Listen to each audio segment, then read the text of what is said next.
Alors, nous sommes venus ici donc, dans le Fouladou, dans le cadre des activités menées par le programme Sahel Jam. Le programme Sahel Jam donc, est un programme dont l'objectif est de contribuer à la prévention donc, des conflits et à la résolution des crises. Alors, cette activité-là est, disons, mise en œuvre par le groupe de recherche et d'appui pour la démocratie participative, donc le GRADEC.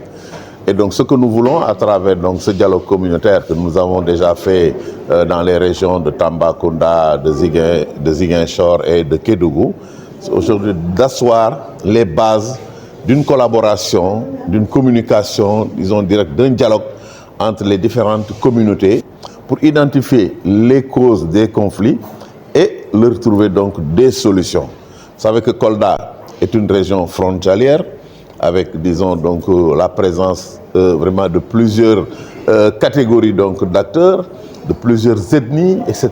Donc il y a un brassage culturel et ethnique au niveau donc, de la région de Kolda. Et cela n'est pas effectivement sans créer de temps en temps quelques difficultés au sein donc, des communautés.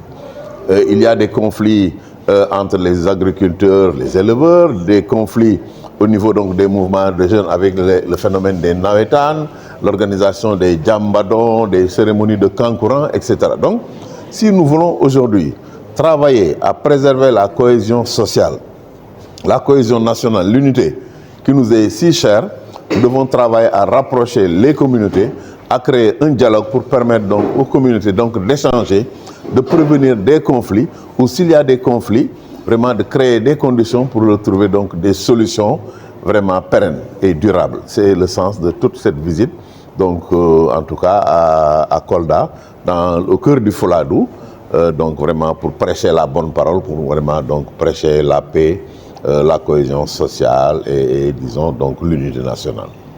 Justement, c'est une des raisons d'ailleurs qui explique notre présence ici, parce que j'ai dit au-delà des conflits que nous avons ici, des conflits intracommunautaires, intercommunautaires, il y a également les menaces extérieures.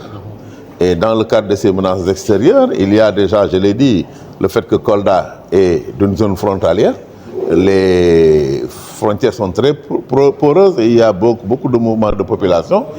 Et justement, le vol de bétail dans cette zone-là est très très fréquent.